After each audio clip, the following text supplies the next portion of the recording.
അങ്ങനെ ഞങ്ങൾ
ും അതേപോലെ വേപ്പിൻ്റെ മരവുമാണ് ഏറ്റവും കൂടുതൽ നമുക്ക് കാണാൻ സാധിക്കുന്നത്. മറ്റൊരു പച്ചപ്പൊന്നും നമുക്ക് കാണാനില്ല. ഈ ഹൈവേ അതോറിറ്റി റോഡിൻ്റെ മധ്യത്തിൽ സ്ഥാപിച്ചിരിക്കുന്ന അരളിച്ചെടികൾ അത് വളർന്നു വന്നുകൊണ്ടിരിക്കുന്നു. അത് വേണ്ട രീതിയിൽ അതിന് ഒരു കെയർ കൊടുക്കണം. ചില ഭാഗങ്ങളിലെ മരമൊക്കെ ഉണങ്ങിപ്പോയിട്ടുണ്ട്. കാലാവസ്ഥയുടെ അതാണെന്ന് വിശ്വസിക്കുന്നു. കൊടും ചൂടാണ്. 45-50 ഇവിടെ ചൂടുണ്ട്. വണ്ടി നമ്മൾ ഫുള്ള് AC ഇട്ട് ആണ് യാത്ര ചെയ്യുന്നത്. എങ്കിലും എവിടെയെങ്കിലും പാർക്ക് ചെയ്ത് ഒരു 5 മിനിറ്റ് കഴിഞ്ഞ് നമ്മളുള്ളിൽ കയറും വീണ്ടും വാഹനം വളരെ ചൂടാകും. അങ്ങനത്തെ ഒരു സാഹചര്യമാണ് ഇവിടെ. നമ്മൾ അംബാജിയിൽ കടന്നുപോയി നമ്മുടെ പ്രിയപ്പെട്ടവരെ കണ്ട് അപ്പൂസിനെയും കണ്ട് ഞങ്ങൾ തിരിച്ച് ഗാന്ധിനഗറിലെത്തണം. ഗാന്ധിനഗറിലെത്തി ഞങ്ങൾക്ക് രാത്രിക്ക് തന്നെ ഞങ്ങൾ രാജസ്ഥാനിലെ ഉദയ്പൂരിലേക്ക് പോകാൻ വേണ്ടി ഞങ്ങൾ ആഗ്രഹിക്കുന്നു. അതുകൊണ്ടാണ് ഞങ്ങൾ രാവിലെ തന്നെ ഇറങ്ങി യാത്ര ആരംഭിച്ചത്. ഇതും ലോങ് ഡ്രൈവ് ഒക്കെ യാത്ര ചെയ്യുന്ന ആളുകൾക്ക് വളരെ ഉപയോഗപ്രദമായ രീതിയിൽ വളരെ മികച്ച രീതിയിലുള്ള റോഡുകളാണ്. ഞാൻ വളരെ ആസ്വദിച്ചാണ് ഈ ഭാഗത്ത് വാഹനം ഓടിക്കുന്നത്. ഇതാണ് ഞങ്ങളുടെ അപ്പൂസ്. അവൻ്റെ വീട്ടിൽ പോയി ഞങ്ങൾ കുറച്ച് നേരം ഇരുന്നു ആഹാരം കഴിച്ചു. ഞങ്ങൾ പോകാൻ നേരത്ത് അവന് വളരെ വിഷമമായിരുന്നു ഞങ്ങളുടെ കൂടെ വാഹനത്തിൽ വരാൻ. അവൻ കരയുകയായിരുന്നു. അങ്ങനെ ഞങ്ങൾ ഗുജറാത്തിൽ നിന്ന് ഹിമ്മത്ത് നഗർ ഷാംലാജി വഴി ഉദയ്പൂരിലേക്കുള്ള യാത്ര ആരംഭിച്ചു. ഉദയ്പൂരിൽ രാത്രി എത്തി വിശ്രമിച്ച് അടുത്ത ദിവസം രാവിലെ നമ്മളുടെ ഭക്ഷണമായിരിക്കുന്ന ഫുഡ് കഴിച്ച് ഞങ്ങൾ പാർക്കുന്ന വീടിൻ്റെ ചുറ്റുവട്ടത്തുള്ള ഫ്രണ്ടിയുടെ പച്ചപ്പ് നിറഞ്ഞ ഭാഗത്ത് അല്പനേരം വിശ്രമിച്ചു. നല്ല ചൂടുള്ളതുകൊണ്ട് പുറത്തേക്കൊന്നും ഇറങ്ങിയില്ല. ദൂരേക്കൊന്നും പോയില്ല. ഞങ്ങൾ കുറച്ച് നേരം അവിടെ വിശ്രമിച്ചു. സന്ധ്യ മയങ്ങുന്ന സമയത്ത് ഫത്തേസാഗർ ലേക്കിൻ്റെ ആ ഭാഗത്തും ഉദയ്പൂർ പാലസിലും കുറേ സ്ഥലങ്ങളിലൊക്കെയും പോകാൻ ഇങ്ങനെ ആഗ്രഹിക്കുന്നു. പക്ഷേ ചൂട് ഇന്ന് വളരെ കൂടുതലാണ്. ഏകദേശം 45-ന് മുകളിലൂടെ ഇന്ന് ചൂടുണ്ട്. അതുകൊണ്ട് പകൽക്കാലം മുഴുവൻ നമ്മൾ റൂമിൽ വിശ്രമിക്കാമെന്ന് വിചാരിക്കുന്നു. ഇവിടെ ഫ്രണ്ട് യാർഡൊക്കെയും വളരെ മനോഹരമായ രീതിയിൽ അവർ ക്രമീകരിച്ചിട്ടുണ്ട്. കൃത്യമായ അതിന് വെള്ളം കൊടുക്കുകയും കൃത്യമായ രീതിയിൽ അതിനെ പരിപാലിക്കുകയും ചെയ്ത് വളരെ വൃത്തിയായ രീതിയിൽ ഭംഗിയായ രീതിയിൽ പോൾ സാറും ഫാമിലിയും അതിനെ കെയർ ചെയ്യുന്നുണ്ട്. അല്പനേരം വിശ്രമിച്ച് ശേഷം വൈകുന്നേരം ഫത്തേസാഗറിലേക്ക് പോകാൻ ആഗ്രഹിക്കുന്നു. അപ്പോൾ തന്നെ മേരി ആൻറ്റി ഞങ്ങൾക്ക് വേണ്ടിയുള്ള ഭക്ഷണം തയ്യാറാക്കിയിരുന്നു. കേരള വിഭവമാണ് ഞങ്ങൾക്ക് വേണ്ടി തയ്യാറാക്കിയിരിക്കുന്നത്.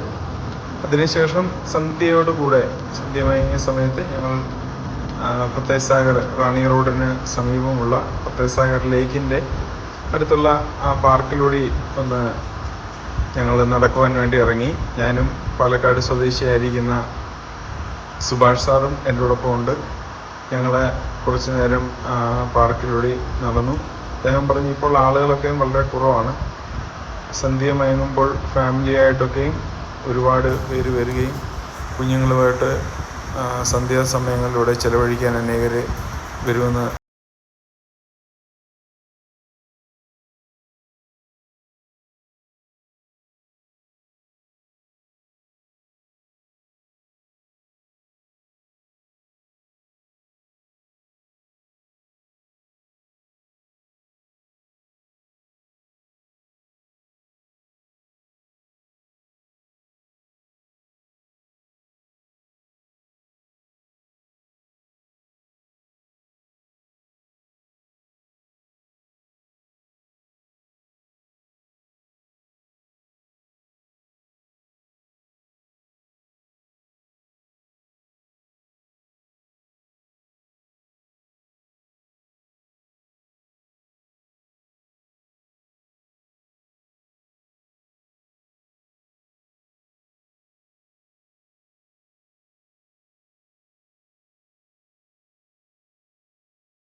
കയറി പോകുന്നുണ്ട്.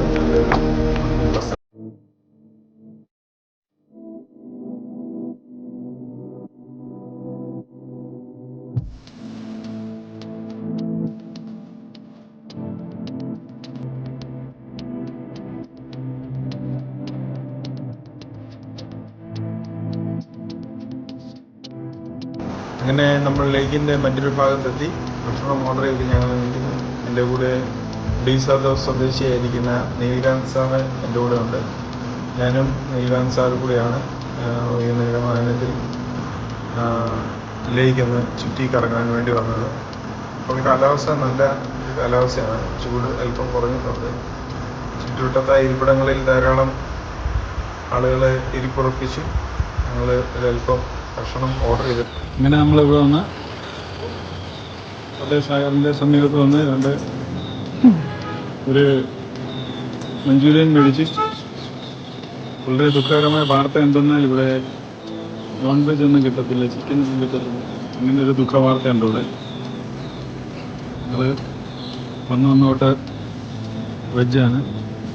Pure rice. അങ്ങനെ നമ്മൾ മടങ്ങി നമ്മൾ താമസിക്കുന്ന സ്ഥലത്തെത്തി. ഇന്ന് നന്നായി വിശ്രമിച്ച് നാളെ എനിക്ക് ഡൽഹിയിലേക്ക് യാത്ര ചെയ്യണം. ഡൽഹിയിലേക്കുള്ള ബസ് ബുക്ക് ചെയ്തിട്ടുണ്ട്. ഡൽഹിയിൽ നിന്ന് എനിക്ക് മറ്റൊരു സ്ഥലത്തേക്ക് പോകാനുള്ള ഫ്ലൈറ്റ് ബുക്ക് ചെയ്തിരിക്കുന്നു. അപ്പോൾ എല്ലാ പ്രിയപ്പെട്ടവരും ഗുഡ് നൈറ്റ്.